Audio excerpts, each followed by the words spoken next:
Imagine getting up every day full of energy as if you were in your 20s again.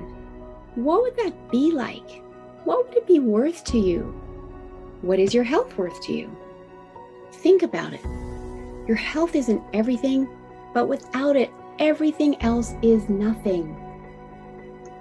And yet, too many of us are taking it for granted until something goes wrong.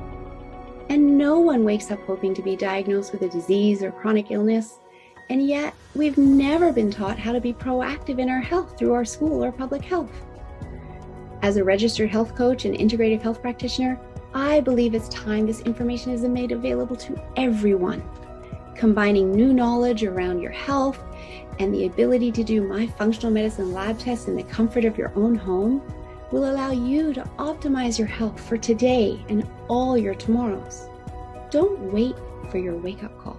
Welcome back. It's Melissa here, host of the Don't Wait for Your Wake-Up Call podcast. And this is my fourth and final series for now on the subject of hormones. And I'm really excited to bring a special guest to you here today. And I want to introduce you to Lisa Wilson. Lisa, welcome. Thank you so much. I'm really excited to be here. I'm so excited to have you because I think your story is really important and one that needs to be shared. And so just to introduce Lisa a little bit before she tells her story and introduces herself, in 2014, after the blessing of a layoff allowed her to start her own business, she had a surgery that was by mistake that left her feeling an exhaustion best explained by calling it cellular tired. It's a tired feeling that is right in your core. Your body won't move. Your brain can't focus, making it very difficult to stay in a good mental state. So, Lisa, that is a crazy intro to your story. And I would love you to dig into it more. But first I have to ask is surgery by mistake. What does that mean? It means they took out half my thyroid on a typo, we think. For no typo. Yeah. So these things happen. Medical mistakes can happen. And of course they can because we're all human. Yes. But I'm going to let you maybe take a little bit of a step back from there as to how you ended up in hospital in the first place, having surgery with an error based on a typo. Sure. So I did have lumps in my thyroid. There is no question. But the lump had been reviewed several times. We'd even biopsied it. We knew it wasn't cancerous. It was fine. And just as an aside, in case your listeners don't know, most women have thyroid lumps. If you believe in the chakras and you have understanding of that, you'll understand a little bit of what that means. But most women have lumps on our thyroid. They don't do anything. They don't harm us. They don't change anything. They're just there. And they're very, very slow growing. So mine, they thought, had grown from 2.4 centimeters to 4.2 centimeters in 6 months. And they didn't understand why that would happen. And they were very concerned because it shouldn't have grown that fast. I happen to have a very paranoid doctor, which didn't help things. Like, even though the specialist was saying, come back in a year, he was like, no, I want you to recheck it in 6 months. So that didn't help me either. So he sent me back in 6 months.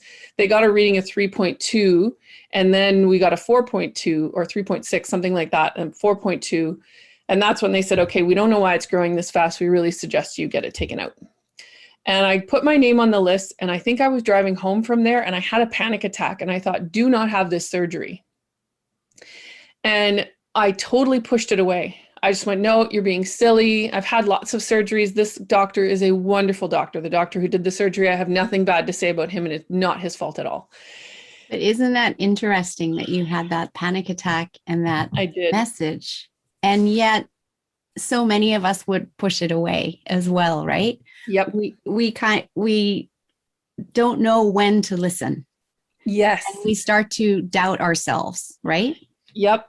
And there's more. As I tell this story, you'll see more times that I've done that. You're already giving me goosebumps. Yeah. So the next time was while I mostly pushed it away. I think I told my mom, and my mom said, look, there's a really good guy in Toronto. Let's go see him. So I live in Timmins, Ontario. Mm-hmm. And so we went to Toronto. We got in to see we got the second opinion. And when I went for the second opinion, they asked me to bring my ultrasounds because that's how they They do the checking, like that's how they look for the lumps.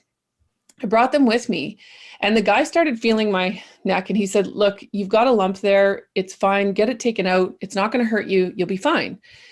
And I was like, okay. But I was sitting there thinking, I need to give him these pictures. And I never did. He never asked for them, and I never gave him the disc. But I had a moment in there where I thought, I've got to give these to him. And I, again, did not listen. And these moments are so etched in my brain, like they were just such strong voices. Give him the pictures. Because if I had of, he would have seen the typo. Right. And, but Right. he said, no, go ahead. So I continued to not listen. 2 doctors now are telling me this is a good idea. I'm going to listen. My mom's a nurse, so I grew up very much respecting doctors. I have the opposite of white coat syndrome. I have once I get to the hospital, I know I'm safe. Like Right. that's my feeling. Where other people get nervous, I'm like, I'm good. This is where I'm going to be looked after. Yes, Right. Because exactly. that's what you had been brought up to believe and to experience. And that was your world. And Exactly. I also just want to say, even though you had that, give him the pictures, when you're in dialogue and having someone talk to you and explaining their expertise to you, sometimes things pop into your head that you're like, I have to mention that. But then the conversation takes a segue and it kind of pops back out of your mind too, right? I know I've Yeah. experienced that. Yeah. So, And so it wasn't like that though. I don't know what it was. I just didn't give it to him. I right. just, for whatever reason, I didn't give it to him. And so I ended up having the surgery. And while other people will tell you if you have half your thyroid removed, it's not that big of a deal. They come back to sort of full energy. One woman told me it took her about a year and she was back to full energy. I did not. I did not come back to full energy at all. As a matter of fact, I could only work, while I was setting up my business, I had agreed to work for a friend for 3 days a week. It was a town about an hour from here. So I would drive 3 days a week. I would drive to Cochrane and I would work for him. And then I would come home with the intent of working on my business those other 2 days of the week. And I had nothing left, like zero. Right. And this is the piece where you mentioned in the beginning was it's so hard to explain to people because someone would say, well, if you're tired, take a nap. I'm like, oh, you have no idea how many times I've told people that in my life. It's not like that. You can have 100 naps and it won't change a thing. Your legs are tired. They don't want to lift you up. You can't watch anything more thought-provoking than a Disney movie. My Netflix asked if I was watching or if children were watching. Like that's how bad it got. Netflix even asked, "Are you a child?" So because I really couldn't. If it was a thought-provoking movie, no, nothing. And I literally would lie on the couch and think, "It's okay. You're just tired. Your life is good. It's okay. You're just tired. Your life is good." And I repeated this over and over and over in my head. And I still then it was hard to figure out because there was nothing wrong with me. One doctor tried to put me on Synthroid, which is synthetic thyroid. It made me crazy within a month. He told me it was the lowest dose. It wasn't. It was the lowest recommended dose. There was one lower dose. So I went off that. And sorry, can you just elaborate there? What do you mean by it made me crazy? So I thought about it. I thought I need to explain this. So I have a little dog. He's about 10 pounds. Mm-hmm. And I was walking him one day and all of a sudden I felt like running, like sprinting up the street. I wanted to sprint and then my heart was racing. And so I started sprinting. Well, I haven't run in a year. Why would I suddenly want to sprint? So I had this and I was like, that's not good. And good thing I had the wherewithal to think, if you do this, you're going to hurt your legs, because I hadn't done this in a year, right? So I stopped and I was like, where's that coming from? And then a friend of mine said something, and this person is known to me to be a bit of she's the type of person that says things to light a fire under people. She'll say things that are somewhat controversial at times. And I know this about her and I'm okay with that. And I can usually calmly say to her, well, I disagree and here's why. But she came over and I lost it on her. I've never done that in our whole relationship. And, years of a relationship, I just was like, are you nuts? And told her off. And I thought, whoa, where is that coming from? I know who she is. I know she says these explosive things, not on purpose. It's just her manner. And all of a sudden, that's who I was. Right. And I thought, that's not okay. I don't know who that person is. I don't want to be that person. And so I came off the Synthroid. We tried again with the actual lower dose. Yes. I think I was on 0.5 and then I tried on 0.25. And that just took 2 months to get back to crazy, effectively. Right. Feeling like I had no ability to control my emotions. Right. Yeah. interesting. And I've talked to other people who have thyroid struggles and are struggling in mainstream medical and are wanting to get off drugs. And I hear that over and over again. That inability to control almost anger / outbursts, right?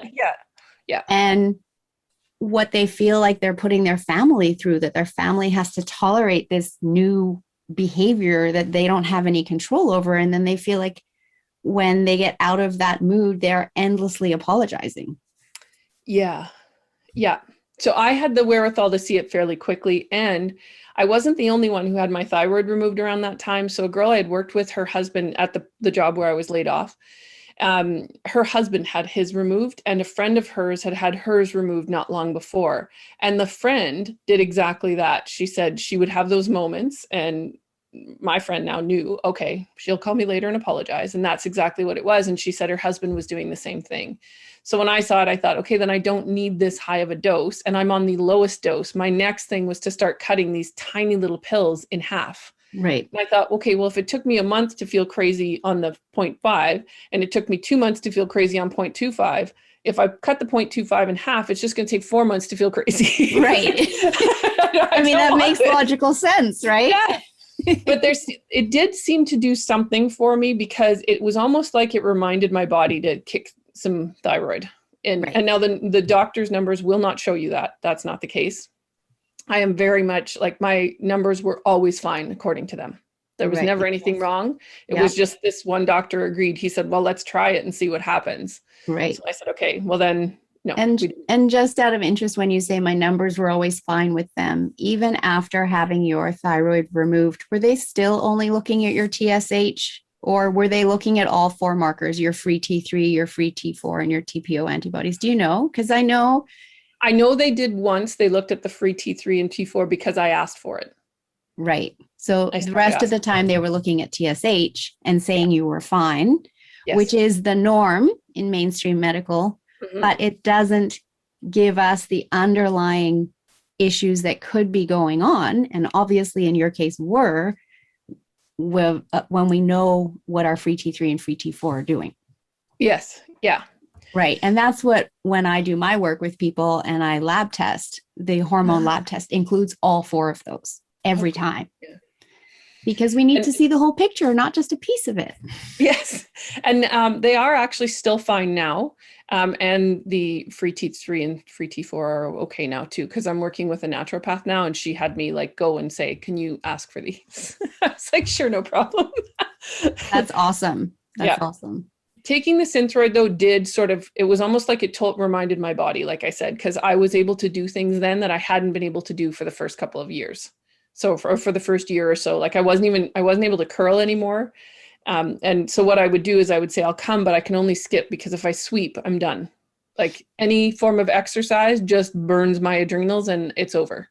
So I could, non-Canadians in the audience. Yeah. Oh, yes. They might not know curling, right? Yes. When you say, I wasn't able to curl anymore. They're like, what, curl your hair? Yeah. No, curling the sport. Curling. That's awesome that you are a curler. Yes. Well, and I have been my whole life. I mean, it's something I've been doing since I was like probably 8 years old. So not being able to do it suddenly is like, what? So what I did, so for the non-curlers, there is, if you've ever seen the sport, there's that one person that stands in the circles and doesn't really do much exercise through the whole event. That's what I did. Because if I had to be the one that swept, I would make it through the game. Now that I can do, I can make it through any form of exercise. It's the pay I will have later. That's the issue. And it's still to this case now. I started skiing this year. I started to attempt skate skiing. Right. It's a lot more energy to do that. So I never got more than, I think I did 1.2 or something kilometers. That's all I would ever do. But we knew that I'm going to go do that in the morning, and then I have to watch movies for the afternoon. Right. I know that that's the case. Right. And possibly the next day. Right. It's very frustrating. I can well imagine that. And I work with people also who have had concussions. Oh, interesting. And in their healing from concussion, it's similar in that they really have to manage their energy level. Mm-hmm. in order to be able to allow their body enough energy left to heal. So I liken it to when the brain is healing and after concussion, the brain needs more energy to heal. And Mm-hmm. so it's taking away from the energy that you have to expend in your body doing everything else, cognitive function, exercise, etc. And if Yeah. you overdo it in that area, then the brain doesn't have as much energy left to heal. And it's very often where symptoms will, the body will start yelling at you because it's asking you to Sit slow down. down, right? Yeah. Stop using up all the energy reserves. So Sit it down. it Yeah. sounds similar, but Yeah.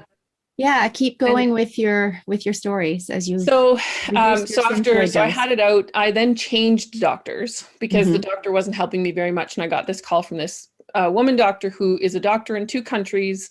And I thought, okay, maybe she has a little bit more knowledge. No, I should have stayed with the other doctor because he at least did what I told him. I could Right. then ask the naturopath. The naturopath would say, go get these tests, and he would do them because he does whatever I say. Because he Right. said, I learned a long time ago that if you don't do it, you just create mental health problems.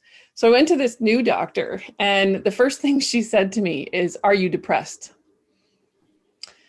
I wasn't impressed with that statement because it is the first thing that they ask women. It is a terrible thing that hospitals and doctors do. The first thing they ask women is, are you depressed? And I was like, okay. I thought, you know what? I'm just going to give her the benefit of the doubt. I am a coach. That's what I do for a living. So I thought, don't Right. get upset. She's responding to what you're telling her and you're tired.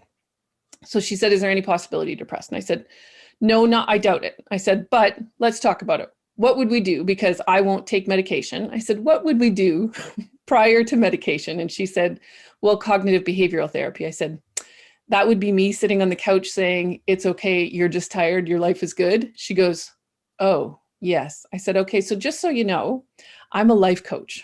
I teach that. And she went, oh, and, but she still from there was never helpful. Right. Just did not get any tests. Even now to this day, I called her and asked her to do a test this year. And she said, no. And I went, pardon? She said, no, I did that test. And I wanted her to test, I can't remember if it was estrogen or progesterone. And I wanted her to test partway through my cycle. She wouldn't do it. And absolutely just no. And also said to me, no, she didn't even want to do the rest of the testing. And I said, why not? And she said, well, because at your age, you only need testing every 2 years. I said, excuse me? Last year, you wanted to put me on cholesterol medication, and you're telling me you don't want to redo the cholesterol test this year?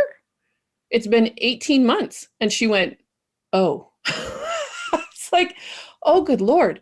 So it's been very frustrating, but It screw is. all. And unfortunately, sometimes that comes down to dollars and cents, right? That Yes. the cost of running the labs, they won't do them any more frequently Then than they're they're allowed. allowed, right? And She did again, agree to do some of it this time, I think, because she looked and saw that my numbers were high. So a couple of things she saw. First was I was diabetic. We thought I was diabetic. So I was just under the numbers. But when I went to the diabetes clinic, they said, your numbers aren't bad enough. You shouldn't be here. And then we went through what I ate. She was like, yeah, you shouldn't be here. We're not sure why you're here. And I would test my blood sugar. My blood sugar was fine all the time, but my A1AC yep, is a raised. 90-day marker, right? Yeah, it's quite like it's just underneath where it needs to be. And then the next thing was my cholesterol went up. And when she asked me to go on the cholesterol pills, I kind of had a moment of, you know what, I'm done. I'm done with this doctor. And I said, okay, enough.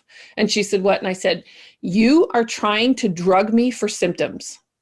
I have always had a propensity for high blood sugar. That is my reality and has been my reality since I was young. In my 20s, I had high cholesterol. I know that it's a possibility. It runs in my family. I have always fought it with exercise and diet. I can no longer exercise. So I need you to help with that. There's something causing this. I'm not taking any medication for any more of the symptoms. And she was like, okay. And then the way I convinced her to actually start doing something was I went in and I said, okay, my grandmother had dementia and she lived here with me, or not here, but here in the city with me where my parents are an hour away. She fell and she broke her pelvis. And I got a call from my parents. She'd fallen once before and she was in the hospital roaming all night. And I was like, good Lord, don't do that again. I'm right here. Call me. I run my own business. I can move a client if I need to. So I went to the hospital. My dad came probably 2 hours. He got there about 2 hours after me. My dad is at the time was 74. He got to the hospital with me. We both stayed until midnight. That's when they decided to keep her overnight. We came home to my house. I made a bed for him. We went to bed. He was up at 7:30 and back at the hospital and managed the whole day. I got up at 7:30, made him breakfast, and had to go back to bed. And so this was the story that convinced my doctor, oh, I said, I'm tired. I have been telling you for 2 years, I'm tired and I can't handle life. There is no reason my 74-year-old father can handle 7 hours of sleep and get up and take, or I guess 6 hours of sleep and get up and take the day, and I can't. So then she started sending me for some tests. But I sort of took a step back and I started doing other things because things got really low for me. So I'll step back in the story. We sort of skip forward, but things got really low for me. Initially, I was living alone, so it wasn't a big deal. Those 2 days that I had to spend on the couch, my business wasn't so busy at the time that I couldn't. Right. And so I learned to manage my energy at that time by resting when I needed to, and then doing what I needed to, and then resting after. Right. But then my boyfriend and his 2 kids moved in and they were teenagers. Well, about 11 and 12, I think, when they got here, 12 and 13. So young, just getting into teenage years.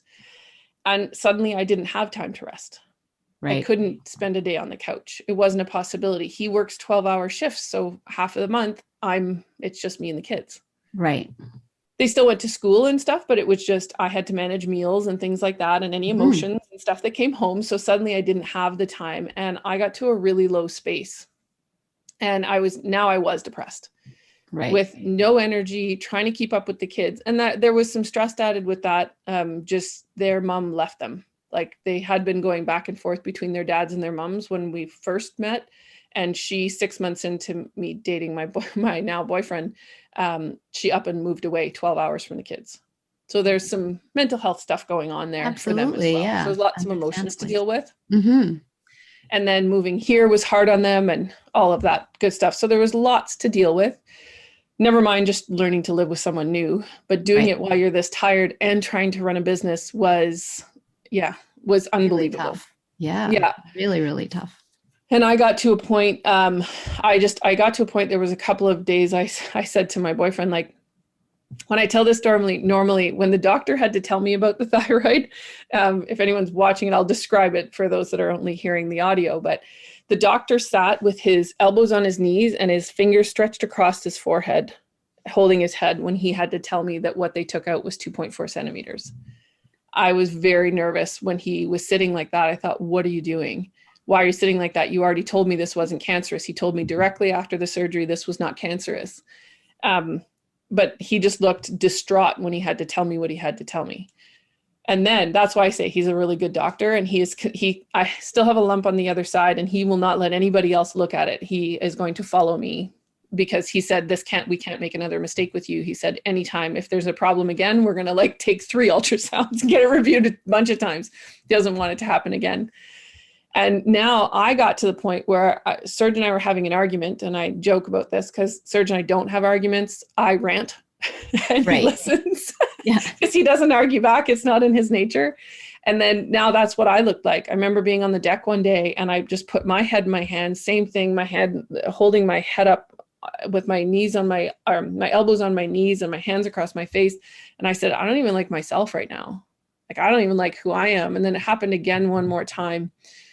He and I were arguing, same thing. I'm like, I can't go on like this. I don't even like who I am right now. It's too stressful here. And I remember lying in my bed one morning and thinking, I just want to die. This is too hard. And that was the moment for me. That was enough. Just that thought.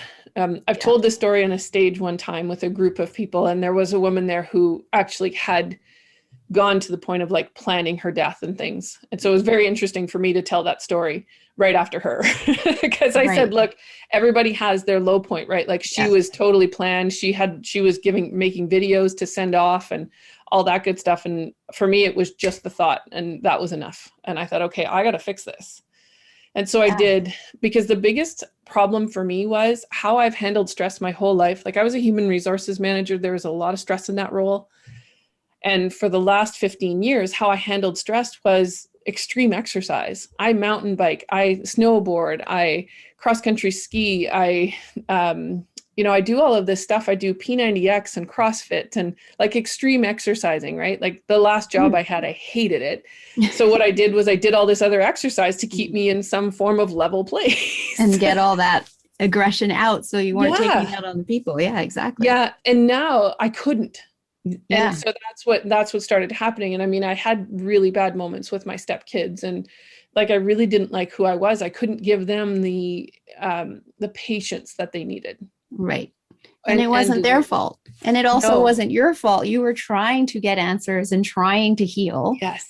Yeah. But you were being let down by a system at this point.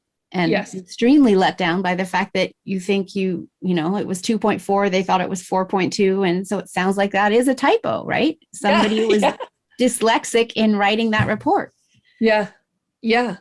So very, very frustrating time in my life. I don't love telling the story again. I really don't, but I've heard a statement before is speak from the scar, not the wound. And so I can speak about it now because I have come so far, but I'm not back to who I was before. Still not where I was. Right. But the fact that you have come so far is wonderful. And I thank you for sharing this story, because there are people out there that might be struggling and need to hear your story. Yeah. Because they will understand that you found some solutions, and what worked for you may work for them that they weren't aware of. Mm-hmm. So keep going with. So the next thing that happened, actually, so after having this, I happened to be in a mastermind at the time with a group of women. That's the group that I ended up speaking on stage with. And I was with this group. They were incredibly supportive group. So I called and I said, look, here's the reality. I'm now depressed. And I talked to my mom and I talked to some other people, and just saying those words, I was like, okay, I know me, and I've had acute depression before. Of course, we all have. This was something deeper than I'd ever had before. And the frustration was very high. So I started doing all the things that I know to do. I couldn't exercise. Well, I can exercise. I can walk my dog for 20 minutes and then I do 10 minutes of something else like yoga, or I still do the same company as P90X, but it's 10-minute trainer. So I do that. And if I can't do it that day, I can't do it that day. So I started doing that just to bring myself back out of where I needed to be, or back to where I needed to be. Mm-hmm.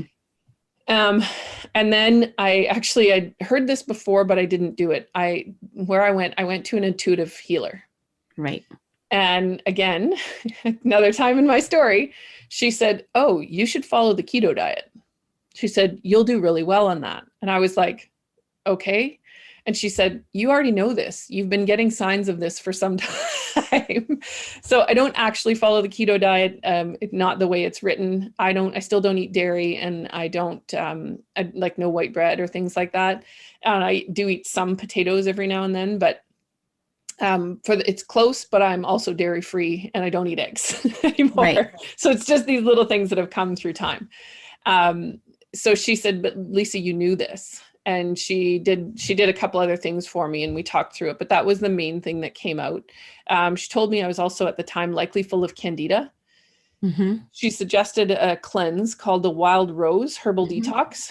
Mm-hmm. The first time, because I was full of candida, really painful. And so this is what I say to people. Once the moment you kind of accept where you are. So what it took for me to get there, to get to calling an intuitive, was to say, okay, this is where I am. I'm just tired. I can't do P90X anymore. I can't do it. Let it go. Stop trying. Because that's what I had been doing. Is I would do 10 minutes, then 20 minutes, then 30 minutes of exercise. And then I would fail. At 20 minutes, I would fail again. Right. So just 10. Walk the dog, 10 minutes of exercise. I stopped trying to do anymore. Right. And that was the moment where I accepted this, then saw the healer, and then I did this Wild Rose cleanse. Amazing. And by the way, the company is really amazing. They're not paying me to say this.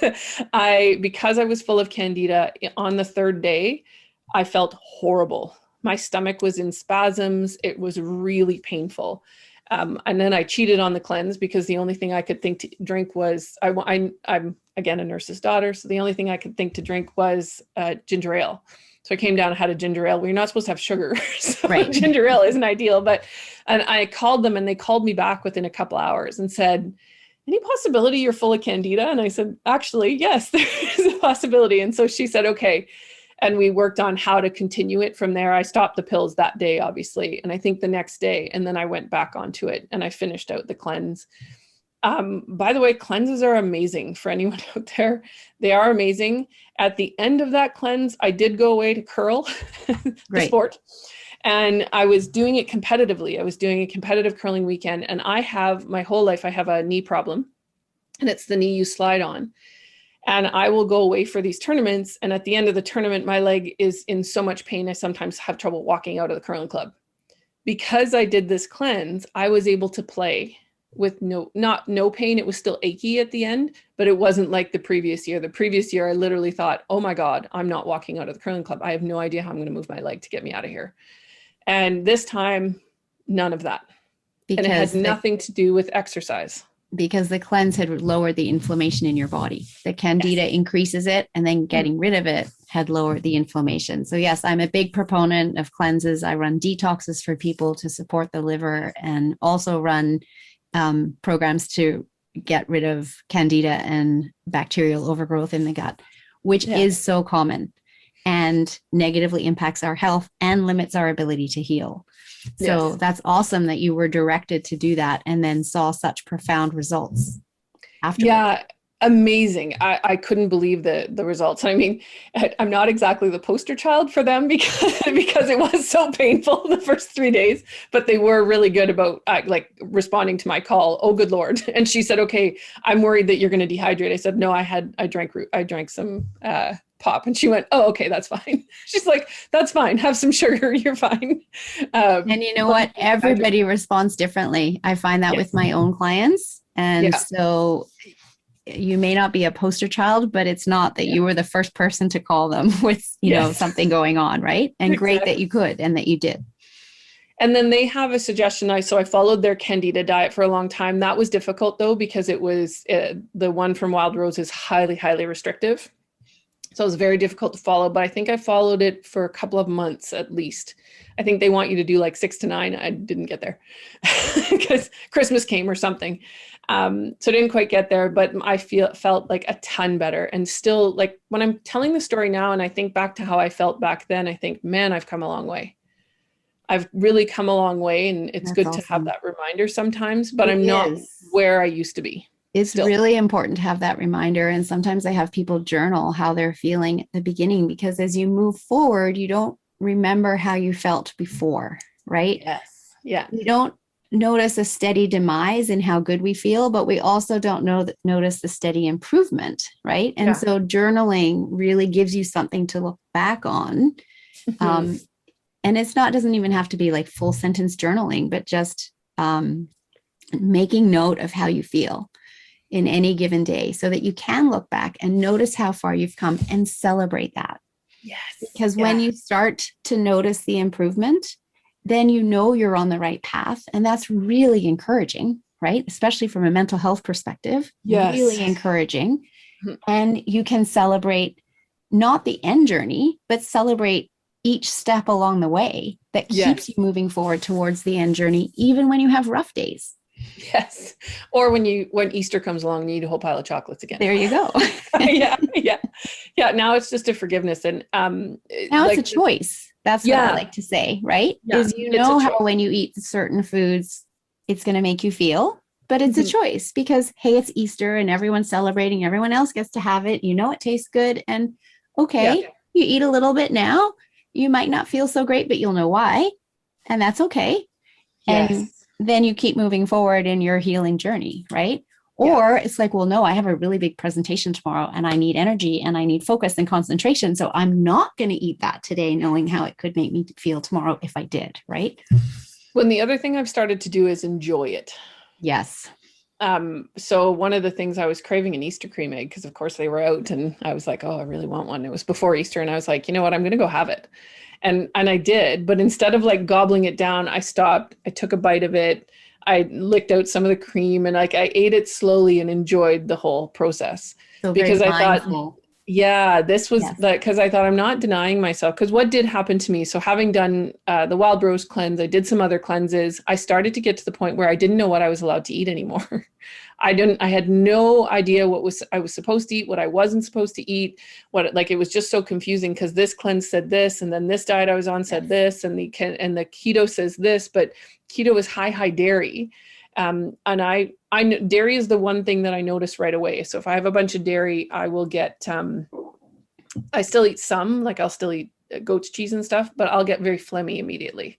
Right. So it's not, nothing else do I have an immediate reaction to. That's the only thing that very shortly after I'll feel that phlegminess, which isn't enjoyable. Goat's cheese cause it or no? That's why you can still eat it. And so I don't know if you're aware of this, but the enzymes in goat's cheese are much closer to human enzymes than the enzymes from cows, right? Yes. So that's why people that struggle with dairy products that are from cows can often do sheep or goat as an alternative. So what I say to people now is I don't have a huge reaction to dairy. So I will every now and then have ice cream. There's my little dog coming back in. I will every now and then have ice cream, but I do notice it. I do know I'm going to feel that pain, whatever. Right. I've learned to make other ice creams, alternative ice creams, but in doing that, I realize now, okay, I can't do that, which means I can't eat a lot of the quote unquote keto products. Right. Because they'll have, pizza crust is one of the ones, but their pizza crust is always full of cheese. Right. So I'm like, oh no, can't do that. So I've learned to start I look up vegan recipes now. When I'm looking things, I look up vegan, even though I'm not vegan, I do eat meat. And I do, can you hear the dog? I cannot. Okay, good. He's playing with his toy and making funny noises. Oh. So I do still eat meat. I did go off meat for a little while at one point. It is not good for me. It doesn't serve me well. I've read about blood types and I'm O blood type. So apparently O blood type needs meat. But it was just something I discovered whenever I pull back from eating meat, and especially red meat. If I'm not eating any red meat, I don't have the energy I used to have. And that was prior to my surgery. Well, and so I love all that you're doing around food here and trying to figure out to eat the best way to serve your body. Because that's what I teach. It's not about following one particular diet as dogma. That keto diet in the longer term isn't great for women in general. In the short term, it can help with weight loss and people can do well on it, but it can mess with our hormones, our progesterone and estrogen levels if we're on it for too long. But not only that, understanding that your body needs meat. Again, our bodies are all different. And some of us need animal protein. Some of us don't. I offer a 4-day energy experiment where people are having meals that are just plant protein, having meals that are just animal protein, and tracking how they're feeling to discover which kind of protein gives me the most energy, which is what you're figuring out how to do on your own here. So I love that. Yeah, well, actually, that one was a weird one. It was years ago. And when I was living on my own, initially, I ate a lot of white meat. So just chicken and pork. I ate a lot of chicken and pork. So I ate a lot of white meat. And it wasn't, just at the time they were saying it's a better meat and everything else. And I don't cook a good steak. So I never bothered. And I never really knew how to make a roast. And I started dating someone. And I had been working out, and then I would go over to his place for lunch, and he would have a steak or he would have pasta, which was another thing I really didn't eat a lot of anymore. And at the time, now pasta's not so good for me, but at the time when I started eating more pasta and more steak with him, I suddenly had all this energy and I could work out like crazy. So I was like, oh, I need these things. But I think it was mostly the red meat that made all the difference, because the pasta, it's still not great for me. But yeah. Right. At the time, probably I was doing like pretty big workouts at the time again. But yeah, then now it's still the figuring out. And I did one of those blood tests quite a few years ago. And one of the things on there that I'd forgotten about, because again, it all got muddled over the last 5 years. There was a few things that were I had low reaction to. So it's the blood test that will tell you what foods your body is reacting to. And so most things on there were low to medium. I think there's extremely low, and then there's low or something like that. Yeah. So it's 1 and 2. And moderate and then high. Yeah. Yeah. Most things were under the 2. Right. But eggs were high. Yes. I love eggs. I love eggs. And so then someone said to me, well, those aren't the best because they're kind of a point in time. And so you don't necessarily, like, they're not exact. So you don't have to follow it too much. Then I ignored it because I thought, okay, well, now there's arguments about this too. So I started eating eggs again. And then just recently I spoke to someone because we're trying to work on my hormones. And she said, look, no, I agree. They're not perfect. Anything in your low ranges, you can still eat, just don't eat them every day. And then eggs, though, she said eggs are really high for you. Let's just cut them out for now and see if we can't get your hormones to a better place, because it's such a high thing. And a second naturopath that I'd spoken to said the same thing. She said, that's not going to go away. It's causing inflammation in your body. Exactly. But again, I was just going to say, every time you eat it, it causes inflammation. Yes. Yeah. No immediate reaction for me, right? I eat these things. I eat eggs. I do not feel bad. I don't feel bad the next day. I don't there's no issue, oh, interesting. No feeling of issue for me with eggs, but they're probably causing the inflammation. Right. Yeah. Especially if it's showing up on that lab, because I'm familiar with that lab. Mm-hmm. And typically that's a lab that tests for reactions that are 48 to 72 hours later. So people are often surprised by the results and they think, well, it's food that I've eaten my whole life. How can it be a problem now? But our body reaches a tipping point, right? Yeah. And our body's coping with so many different things, and your body's still coping with healing and energy and getting over this surgery and losing half your thyroid, that as we add to it, it might be fighting viruses, it might be fighting injury, et cetera, et cetera. It just comes to a point where it's like, I can't do all of this. So something has to give. So I'm going to say it's eggs. Yeah, and it's eggs. Yeah. Right. That's just kind of the analogy that previous to all of this, your score on eggs might have been a little bit lower. Yeah. But now it's just got to a point where your body's coping with too much and it just can't do it. Yeah. And so it's been a long, long road. And I'm still working on it. Mm-hmm. I'm working with someone more now on hormones. We did a spit test recently. Yep. To show that what actually a previous naturopath had told me. She said, you're in burnout. She said, you're in adrenal burnout. Just where you are. When we did the test even recently, I'm still the poster child for adrenal burnout. So I actually do have enough cortisol in the morning, but I drop very quickly. I drop by about noon. Right. It's getting a bit better. I'm on some other pills and stuff now that are helping, but I'm natural supplements, I'm presuming, because I know when I work with people in that state that there's some really great herbs and natural supplements we can give to support the body. Yes. Through that in recovery. But I'm really sensitive. So some of them didn't work out so well. I've had to slowly put them back in. Right. One of the things was she gave me an adrenal support, which I'd been reading about for a long time, things like ashwagandha and things like that. I've been reading about that stuff, but hadn't actually gone to taking one. So she gave me an adrenal support, but the first time I took it on a weekend and I had a terrible headache.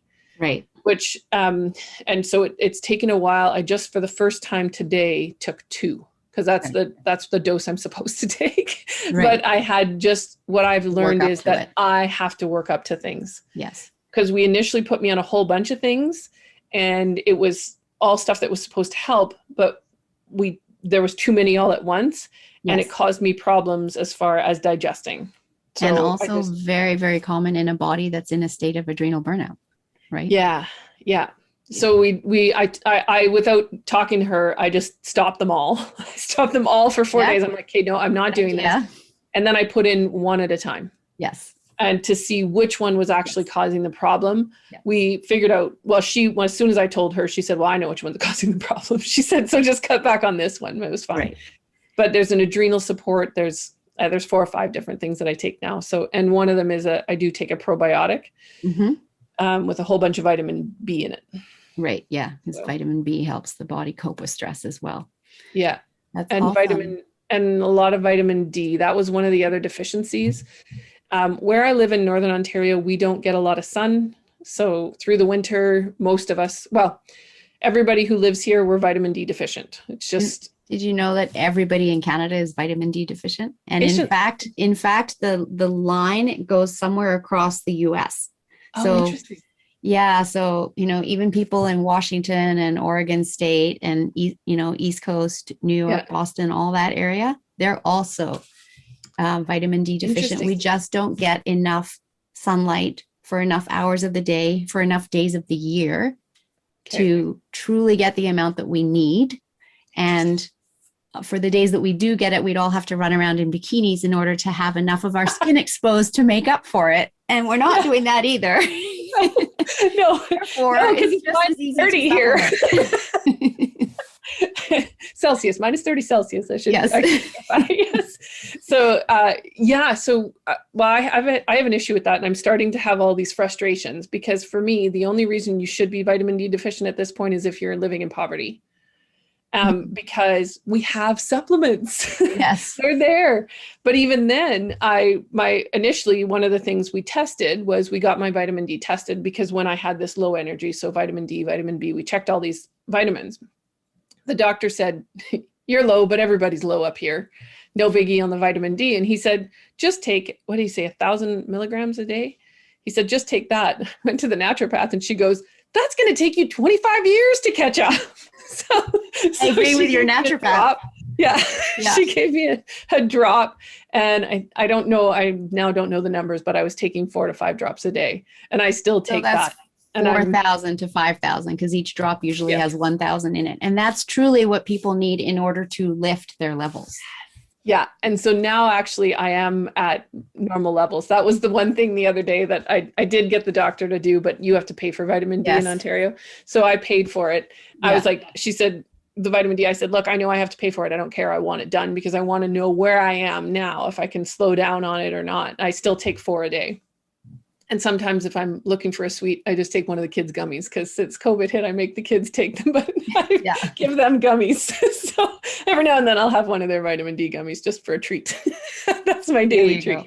But it is one of the pieces that I actually did bring up. So I was pretty happy about That's awesome. And just for your reference, because I did this myself as a test recently. So in September 2019, I got my vitamin D tested. And because I'd been supplementing and I'd been supplementing at 4,000 IU a day for at least 6 months, my levels were in optimal range. And my doctor was shocked. She's like, nobody's ever optimal. Why are you optimal? And I said, because I supplement. She's like, oh, okay. Then when COVID hit, I was getting outside for walks more and it was sunny, beautiful weather. I was thinking maybe at this time of year now, I don't need 4,000. Maybe I'll drop it to 2,000. So I did. And I retested in August. So this is now, 5 months, 4.5 months of just dropping it. And my levels dropped below normal, not by a lot. Sorry, below optimal, not by a lot, but they had dropped. And so then I just went, okay, I'm just going to do 4,000 a day, every day for, I do the drops. I find them super easy every morning. Morning is the best time for vitamin D because it does boost energy as you experienced, gives you energy for your day, and no harm in me doing 4 drops every morning to start my day. Yeah. I have the pills right now just because the stores were, or I had to get it at a store because I couldn't get into the naturopath through COVID. So I just started buying the pills in the grocery store, but they're still working clearly. Yeah. Yeah.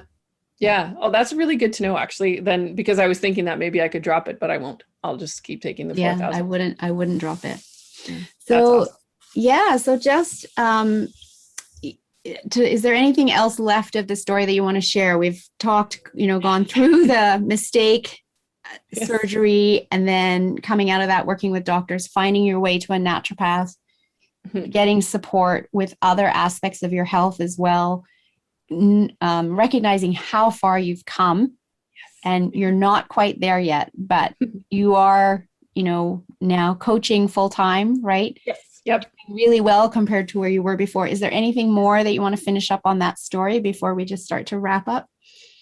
No, I don't. I don't think so. It's been 7 years, so it's a slow process. Yeah. It's a slow process. Yeah. And sorry, I'm getting someone dropping things in here.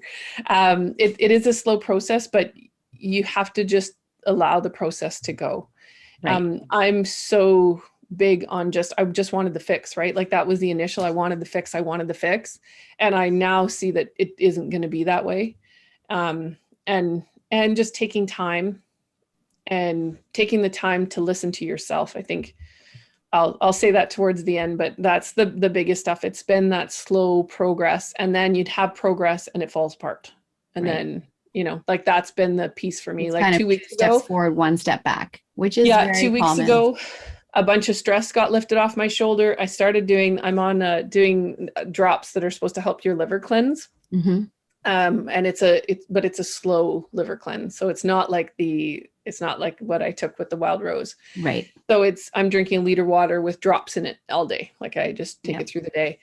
And I felt so good. I started taking this stuff, and I have had this happen twice where this liver stuff that everybody hates, I'm like, I love this stuff. I feel so good when I drink it. Right.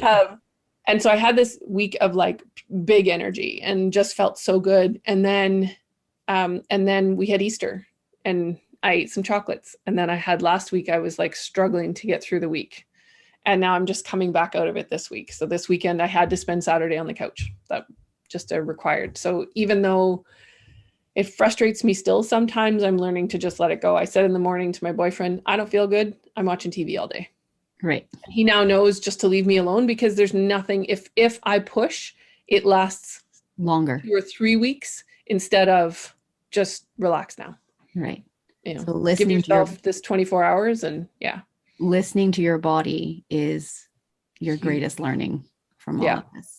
Yeah. And I'm really glad that you found your way to the naturopath that can look at other aspects of your body and what's going on in hormonal imbalances, etc., because we are so interconnected, right? And the health of your thyroid is impacted by your cortisol levels as well as your sex hormone levels, and estrogen dominance, which is having low progesterone and normal estrogen, or maybe high estrogen and normal progesterone. Either of those trigger estrogen dominance, which also trigger low thyroid function. And low thyroid function can trigger estrogen dominance. And all of that's impacted by our cortisol levels, right? So this is why your naturopath is wanting to look at your hormones in order to see what's going on and where they might be out of balance and bring them back into balance. And this is such a beautiful story to tie into my whole series on hormones, because this is what I've been talking about in the past 3 episodes as well. Actually, and so that's the other thought, is that I had this all the time. This isn't something that I didn't have before. It was the removal of the thyroid that caused the severe to it, but I have had this my whole life. I just had so much energy that nobody noticed, because I got more done in a day than anybody else. Like I said, I could do P90X, go work a full day, and then go volunteer all evening. When I started this business, I started it on the side. So I would literally, P90X is an hour and a half of extreme exercise in the morning, work a full 8-hour day, and not an easy job, and then come home and coach or curl or something. And so, and I would be fine with that. But having the thyroid removed is what had me looking at this. Because when you're saying that about estrogen and progesterone, while I've never had those checked, I know that since my 20s, I'm in the high, according to Western science, I'm in the high levels of normal testosterone. When a naturopath looks at it, it's slightly different, but because they wouldn't tell me it's high levels of normal, they would tell me I'm way out of whack. Right. And I just had that tested. Unfortunately, it was too long ago that I got it, the one tested in my 20s. So I couldn't see the difference, but I have always been high in testosterone, which has caused other things. I grow hair like it's going out of style. Right. Like other people, your hair, I think it's supposed to grow 1/2 inch a month. Mine grows 1 inch. Like I'm double time. Right. Yeah. So I've had it my whole life. It just, I can look back now, and when I say speak from the scar and not the wound, I look at this and go, you know what? In those moments where I didn't hand the disc and where I didn't listen to my don't have this surgery, I never would have found this out. Like these stuff, and it was there, it just didn't cause as many problems as after having the thyroid removed. Right. Yeah. Right. So on that note, I'd love to ask you this question. Sure. What does "don't wait for your wake-up call" mean to you? Oh, so many things. for me, it means paying attention to your health now. We are naturally supposed to feel good. You're supposed to wake up in the morning and feel good. It's not a should of life. It's not one of those things. It's just that's our natural state. And if you don't feel that way, there's a reason, and go find out now. So when I was going through this before I had the surgery, it was, like I said, I never would have noticed because I had so much energy. But it was a problem in my body, and it was causing other issues. Like there's likely infertility and things like that was going on because my hormones are all out of whack. I don't have any kids and hadn't been trying, but still it was likely there. So that's my piece, is that I just want to think, I was trying to think of a way to tell people that you are meant to feel good. That doesn't mean that at every moment we're all hyper and, whatever. It just means that in the morning regularly, you're meant to wake up feeling good. And if you don't, get some help now. I love that. Don't wait till you have something like I had. I love that. And having people tune in to how they're feeling and how their body is talking to them. And so often we get so busy in our busy lives that we ignore our body talking to us. Mm-hmm. So that's a great reminder. Thank you. And what message would you like to leave the audience with, if you want? It's kind of that message, but maybe you want to tack onto it there to inspire the audience to take action in their health journey. Listen to yourself. So I shared a little bit of the story. I've actually written in a couple of chapters in a couple of books. And that was my main message, is you need to listen to yourself, because all through this, I knew when I saw the medical intuitive, she said, Lisa, I'm not telling you anything you don't already know. And she was right. And not wanting to have the surgery and there was just so many times through this story where I already knew. I just wasn't listening to my own intuition. We know what we need. We just need to listen to it. And don't worry about what anyone thinks when you do that. It was going to be very hard for me after 2 doctors telling me that I should have a surgery. It was going to be really difficult to tell my mom, the nurse, and all of her friends that I wasn't going to have surgery, but it doesn't matter. I should have done it. It would have caused way less pain, but the fear around, they're all going to think I'm nuts. 2 doctors told me I need this surgery. They're going to think I'm nuts. Or, going on keto. Well, they're all going to tell me I'm nuts for doing that. And, things like that. No, just do it, because you know what you need, and it is not what other people need. I have part of feeling so much better is not exactly keto, but I stop eating at 6:00 at night, and I don't eat till 10:00 in the morning. The intermittent fasting. Yeah. Huge shift for me. It used to be that if we didn't have dinner on the table, I'd get hangry. And doing that intermittent fasting, I don't get that hangry anymore. I can actually go till noon or 1:00 sometimes if I forget to eat. Doesn't happen very often, but I can do that now, whereas before I'd have been angry. So whatever is working for you, let it work for you. I do not suggest intermittent fasting for everyone. It is not for everyone, but it works for me. So it's not, most people, we don't want to go over 14 hours as well, because that can trigger hormone imbalances too, especially in females. But I love what you're saying and agree with you in that I like to say you are your own best doctor, because you've lived in your body your whole life, right? Yes. And so again, it comes back to listening to your body, listen to your intuition, because your body will often tell you when we slow down enough to listen. Yes. So that's the big stuff. So and the last piece for me is let go of who you think you have to be. Because one of the pieces for me that took so long to follow the proper diet is I'm the family baker. And that means at Christmas, I show up with brownies. I show up with brownies and butter tarts and pies. I make pies all summer. And there's been a big struggle for me in the last few years on how to do, what do I do with this? How do I show up? How do I show up if I don't show up as the family baker? And I've had to learn that I can still do that, or I can choose not to. It's up to me. Right. That's okay. It doesn't matter what anybody else thinks. You can let go of those parts of you. Anyone you talk to will say, I am an absolute chocolate lover.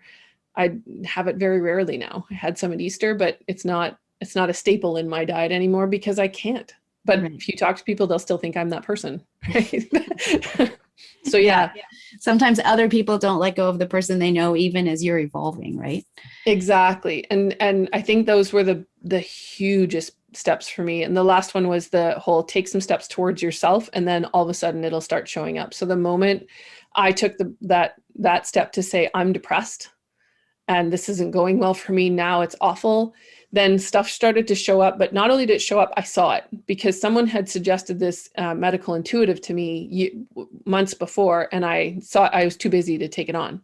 And then it was suggested again. I was like, you know what? I'm calling. I don't care what she costs. At this point, I'm not getting help from anyone. Like, I had been seeing naturopaths at the time, and no one was getting me to feel any better. So I was like, nobody's helping. I'm going another way. And that was one of the, like, but then once she came in, other people came in, and just everything started to show up, and things continue to show up the more you're paying attention. Right. Even this, for those listening, someone may have heard something I said today. If it clicked with you, go research it. Go look into it, because for some reason your brain picked that out. That's your intuition telling you that's the piece you need to pay attention to. So whether it's like eating meat, or I said, I research vegan, maybe vegan's the thing that stuck out to you. Maybe you need to be vegan. I don't, but maybe you do. Exactly. Right? Whatever it is. I love that you said that. Your brain picked up on it. Go and research it, because that's your intuition talking to you.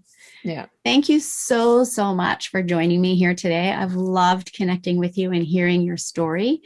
I know you're a life coach. I know you're coaching full time, and I know you have much wisdom and coaching skill to share with people. And you were able to use that to help yourself through your journey, as you mentioned in your story. So how can people get hold of you if they're wanting support of a life coach?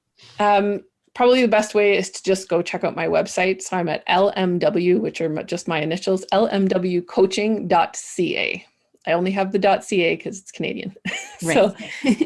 So Lisa May Wilson, lmwcoaching.ca. Awesome. Well, thank you so very much. We'll put that in the show notes as well. And thank you again for joining me. And for the audience out there, this is the last of my series on hormones. And next week, I will be starting a series on food, and have another couple of great guests to join me in the discussion on food, the state of our food industry. And I look forward to digging into that with you next week. Thank you.